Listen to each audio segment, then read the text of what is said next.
এবং গর্ত ডালপালা দিয়ে ঢেকে রাখে। তারপর শিয়াল রাত্রে একটা ঝোপের ধারে অপেক্ষা করতে থাকে কখন বাঘ আসবে।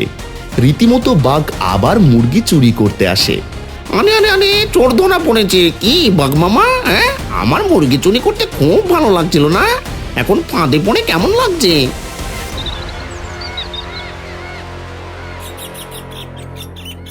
এক জঙ্গলে ছিল এক শিয়াল। একদিন সে এদিক ওদিক খুঁজে কোথাও কোনো খাবার পেল না, তাই সে বন ছাড়ার সিদ্ধান্ত নিল। সে বন ছেড়ে চলেই যাচ্ছিল, হঠাৎ তার চোখে বাঁধল বনের একধারে প্রচুর মুরগি বাস করে। আরে আরে আরে, এই তো দেখছি মেঘ চাইতেই জল। কত মুরগি! 20টা, না না না না না না, 30টা, আরে না না না না না, আরো বেশি।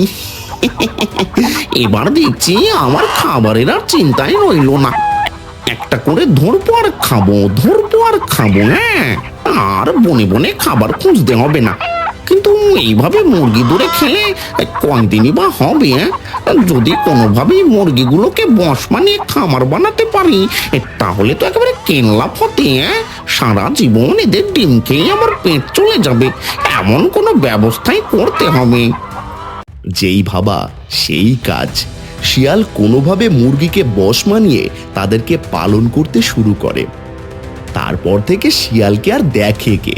প্রতিদিন সকালে ডিম কুড়াতো আর সেই ডিম খেয়েই তার চলে যেত। এভাবেই শিয়ালের দিন ভালোই কেটে যাচ্ছিল, আর তার খাবারের চিন্তা করতে হতো না।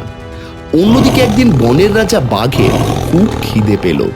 সে এদিক ওদিক খুঁজে কোনো খাবার পাচ্ছিল না। অবশেষে এদিক সেদিক ঘুরতে ঘুরতে পৌঁছে গেল শিয়ালের খামারে।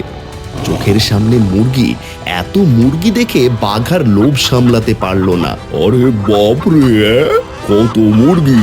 এ তো দেখি আজ আমার মুরগি ভাগ্য। আজ মুরগি খেয়ে দিন চলে যাবে। ওরা আমার গালে যাওয়ার জন্য ছটপট করছে, আর ধৈর্যই কুলোচ্ছে না। তাড়াতাড়ি ধরে আনি। আরে বাঘ মামা, আপনি এখানে? বাবা না, মানে এখানে আবার এই হত ছাড়াটা কোথা থেকে আসলো? এই একটু হাঁটতে বের হয়েছিলাম, বনের সবার খোঁজ খবর নিচ্ছিলাম। তা তুই এখানে কি করছিলি? আর বলো না বাঘ মামা, এই যে আমার মুরগির খামার, হ্যাঁ, অনেক যত্ন নিয়ে তৈরি করেছি। বলিস কি, এই যে শিয়ালের কাছে মুরগি পোষানি দেওয়ার ব্যাপার? তাই মামা, আমি কিন্তু মুরগি খাই না, হ্যাঁ, মুরগির ডিম খাই। কিন্তু তোর মুরগির ওপর যে আমার নজর পড়েছে, ওর মুরগি যে আমার পেটে যাবে, আজ রাতেই সব সাবার করবো। বাঘ মামা ভাবছেন কি? হ্যাঁ, চলো চলো আমার খামার দেখবে। না না, কিছু না, চলি রে ভাগ্নে, অন্য একদিন না হয় তোর খামার দেখবো। আজ আমার অনেক কাজ আছে। আচ্ছা ঠিক আছে মামা। তারপর বাঘ চলে আসলো, কিন্তু মুরগির কথা মাথা থেকে কোনো মতেই সরাতে পারছিল না। মনে মনে সে মুরগি খাওয়ার নানা ফন্দি আঁটতে লাগলো। শিয়ালের খাবারের মুরগি কোনোভাবেই ছাড়া যাবে না। কত সুন্দর মুরগি, দেখলেই জিভে জল চলে আসে। আজ রাতে শিয়াল ঘুমিয়ে গেলে ওর মুরগি চুরি করে আনতে হবে। সেদিন রাত্রে বাঘ মুরগির খামারের কাছে গিয়ে অপেক্ষা করতে লাগলো কখন শিয়াল ঘুমিয়ে যাবে। এবার তোরা খেয়ে দে, সাবধানে ঘুমিয়ে পড়, আমারও ঘুম পাচ্ছে। তোরা যেন আবার খাঁচার বাইরে যাস না, তাহলে ঘোর বিপদ। আমার খুব ঘুম পাচ্ছে, আমি চলি। তারপর শিয়াল ঘুমোতে চলে যায়। শিয়াল চলে যাওয়ার সাথে সাথে বাঘ বেরিয়ে আসে। কি সুন্দর সুন্দর মুরগি! প্রতিদিন তোদের একটা একটা করে খাবো। আয় বাবা, একজন চলে আয় তো। এই বলে বাঘ একটি মুরগি ধরে নিয়ে পালিয়ে যায়। পরের দিন সকালে শিয়াল রীতিমতো ঘুম থেকে উঠে ডিম তুলতে যায়। একটা একটা করে সে সব ডিম তুলে নেয়। হঠাৎ সে লক্ষ্য করে, কি ব্যাপার, আজ ডিম কম কেন? মুরগি কি ডিম পারেনি? না না না না না না, এ তো হওয়ার নয়। এ কি, এখানে তো মুরগি কম আছে, আর একটা মুরগি গেল কোথায়? তাহলে কি কেউ চুরি করেছে? না না, কে চুরি করবে? হয়তো কোথাও আছে, যাই ডিম ঘরে নিয়ে যাই। শিয়াল বিষয়টা নিয়ে আর ভাবলো না, সে ঘরে চলে গেল। তার পরের দিন রাত্রে বাঘ আবার আসলো এবং ঝোপের ধারে অপেক্ষা করতে থাকলো কখন শিয়াল ঘুমাবে। যাই ঘুমিয়ে পড়ি, কাল সকালে তোদের আবার খেতে দেবো।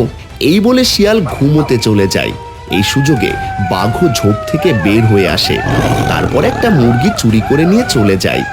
পরের দিন সকালে উঠে শিয়ালের চোখ কপালে। এ কি, আজও একটা মুরগি কম। কে মুরগি চুরি করছে? এই তো একটা ব্যবস্থা নিতে হবে। আজ রাতে কঠোর পাহারা দিতে হবে। কথা মতো শিয়াল রাত্রে কঠোর পাহারা দিতে শুরু করলো। এদিকে মুরগি চুরি করার জন্য বাঘ এসে বসে থাকলো। আজব ব্যাপার, শিয়াল তো আজ ঘুমোতে যাচ্ছে না। শিয়ালের আবার হলোটা কি? শিয়াল কি মুরগি চুরি হচ্ছে টের পেয়ে গেল, তাই কি পাহারা দিচ্ছে? না, কাউকেই তো আশেপাশে দেখছি না। আর তাহলে চুরিটা করছে কি? শিয়াল, আমিও দেখি তুমি কত রাত পর্যন্ত পাহারা দিতে পারো। আমি এখানে লুকিয়ে থাকলাম।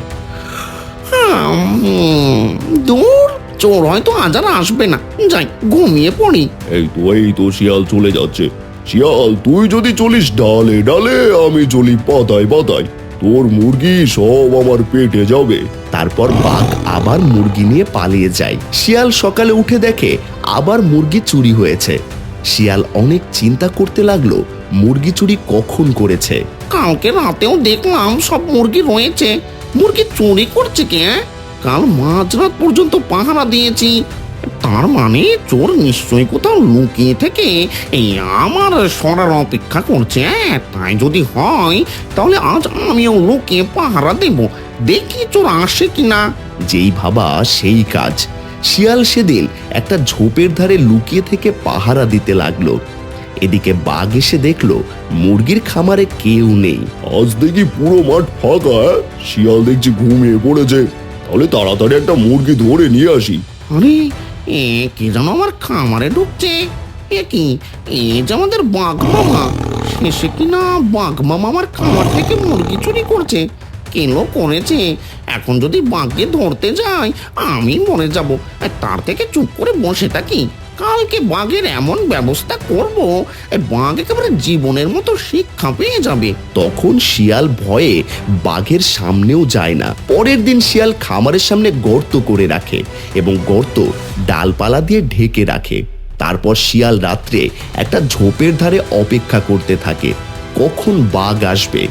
রীতিমতো বাঘ আবার মুরগি চুরি করতে আসে। আজ যেই বাঘ মুরগি চুরি করতে যায় অমনি গর্তের মধ্যে পড়ে যায়। এখানে কে গর্ত করলো? আরে আরে আরে, চোর ধরা পড়েছে। কি বাঘ মামা, আমার মুরগি চুরি করতে খুব ভালো লাগছিল না? এখন ফাঁদে পড়ে কেমন লাগছে? তার মানে তুই আমার জন্য এখানে ফাঁদ বেঁধে রেখেছিলি? তুমি আমার মুরগি চুরি করবে আর তোমায় এইটুকু উপহার দেব না, তাই কি হয়? এখান থেকে একবার উঠি, তারপরে তোর মজা দেখাচ্ছি। তোমার ওঠার আগে আমি এখান থেকে পগার পার হয়ে যাব। থাকো মামা, আমি মুরগি নিয়ে এখন এই বন থেকেই পালাচ্ছি। তারপর শিয়াল মুরগি নিয়ে বন থেকে অনেক দূরে চলে যায়।